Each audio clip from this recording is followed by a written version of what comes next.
Hi friends, Jasna simple റെസിപ്പീസിലേക്ക് എല്ലാവർക്കും സ്വാഗതം.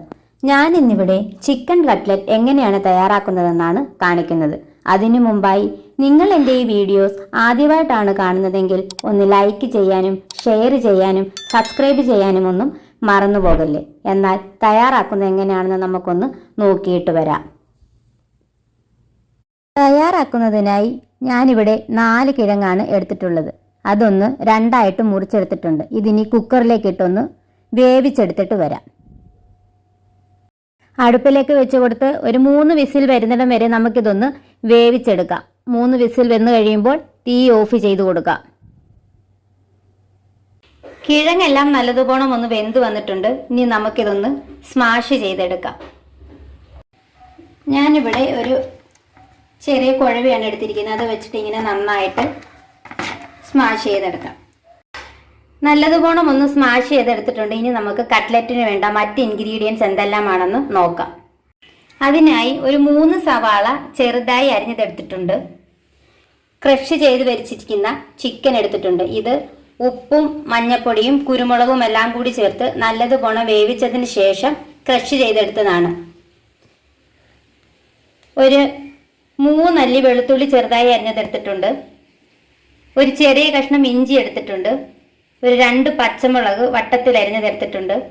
കറിവേപ്പില എടുത്തിട്ടുണ്ട്. ഇനി ഇതെല്ലാം കൂടി നമുക്ക് നല്ലതുപോലെ ഒന്ന് വഴറ്റി എടുത്തിട്ട് വരാം. അതിനായി ഒരു പാൻ അടുപ്പത്തേക്ക് വെച്ച് ഫ്ലെയിം ഒന്ന് ഓൺ ചെയ്ത് കൊടുക്കാം. പാൻ നന്നായി ചൂടായി വരുമ്പോൾ അതിലേക്ക് നമുക്ക് ഓയിൽ ചേർത്ത് കൊടുക്കാം.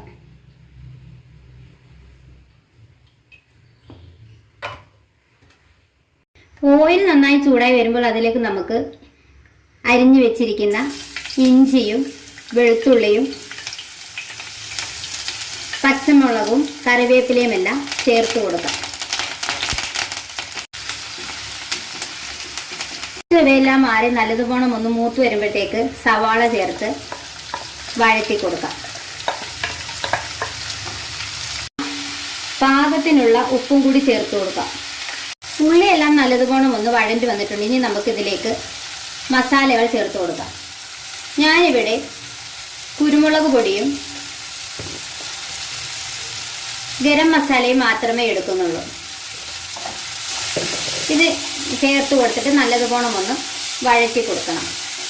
ഇതിലേക്ക് സ്മാഷ് ചെയ്ത് വെച്ചിരിക്കുന്ന പൊട്ടറ്റോ ചേർത്ത് നല്ലതുപോലെ ഒന്ന് ഇളക്കി കൊടുക്കാം. ക്രഷ് ചെയ്ത് വെച്ചിരിക്കുന്ന ചിക്കനും ചേർത്ത് കൊടുക്കണം. ഇതെല്ലാം കൂടി നമുക്ക് നല്ലതുപോലെ ഒന്ന് കുഴച്ചെടുക്കാം. നല്ലതുപോലെ എല്ലാം ഒന്ന് കുഴച്ചെടുത്തിട്ടുണ്ട്. ഇനി ഇതിനെ നമുക്ക് ചെറിയ ബോൾസുകളാക്കിയിട്ട് കട്ട്ലറ്റിന്റെ ഷേപ്പിലൊന്ന് മാറ്റിയെടുക്കാം. ഇതിൽ നിന്ന് നമുക്ക് ഇങ്ങനെ ഓരോ ബോൾസുകളാക്കിയിട്ട് നമ്മുടെ ഈ കയ്യിൽ ഇങ്ങനെ വെച്ച് കട്ട്ലറ്റിന്റെ ഷേപ്പിലൊന്ന് ആക്കിയെടുക്കാം.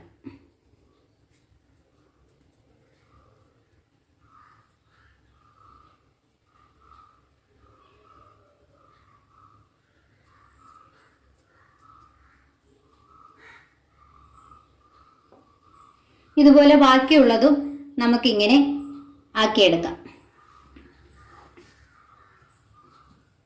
കട്ട്ലറ്റ് എല്ലാം ഞാനിവിടെ നല്ലതുപോലെ ഒന്ന് ഷേപ്പ് ആക്കി എടുത്തിട്ടുണ്ട്. ഇനി ഇത് ഫ്രൈ ചെയ്തെടുക്കുന്നതിന് 2 ഇൻഗ്രീഡിയൻസിൻ്റെയും കൂടെ ആവശ്യമുണ്ട്. അതിനായി ഒരു 3 മുട്ട ഒരു ബൗളിലേക്ക് പൊട്ടിച്ചെടുത്ത് അതൊന്ന് കലക്കി എടുത്തിട്ടുണ്ട്. ബ്രെഡ് ക്രംസ് എടുത്തിട്ടുണ്ട്. ബ്രെഡ് ക്രംസ് നമുക്ക് കടകളിൽ നിന്നും വാങ്ങിക്കാൻ കിട്ടും. അതില്ലെങ്കിൽ ബ്രെഡ് ഒന്ന് ചൂടാക്കി പൊടിച്ചെടുത്താൽ മതിയാകും. ഇനി നമുക്ക് കട്ട്ലറ്റ് ഓരോന്നായി തയ്യാറാക്കാം. ഓരോ കട്ട്ലറ്റും മുട്ടയിൽ ഇങ്ങനെ ഒന്ന് കോട്ട് ചെയ്തെടുത്ത് ബ്രെഡ് ക്രംസിൽ പൊതിഞ്ഞ് നമുക്ക് മാറ്റി വയ്ക്കാം. ഇതുപോലെ തന്നെ ബാക്കിയുള്ളതെല്ലാം ചെയ്തെടുക്കാം. എല്ലാം നല്ലതുപോലെ ഒന്ന് കോട്ട് ചെയ്തെടുത്തിട്ടുണ്ട്. ഇനി ഇത് നമുക്കൊന്ന് ഫ്രൈ ചെയ്തെടുക്കാം. ഒരു പാൻ അടുപ്പത്തേക്ക് വെച്ച് ആവശ്യത്തിന് ഓയിൽ ഒഴിച്ചു കൊടുക്കാം. ഞാനിവിടെ കോക്കനട്ട് ഓയിലാണ് എടുക്കുന്നത്.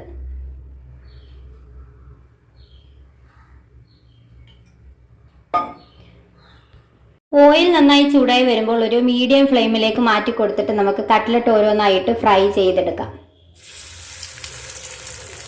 വളരെ പെട്ടെന്ന് തന്നെ നമുക്കിത് ഫ്രൈ ചെയ്തെടുക്കാൻ സാധിക്കും. കാരണം ഇതിനകത്ത് ചേർത്തിരിക്കുന്ന ഇൻഗ്രീഡിയൻസ് എല്ലാം നന്നായി വേവിച്ച് ചേർത്തിരിക്കുന്നത് കൊണ്ട്.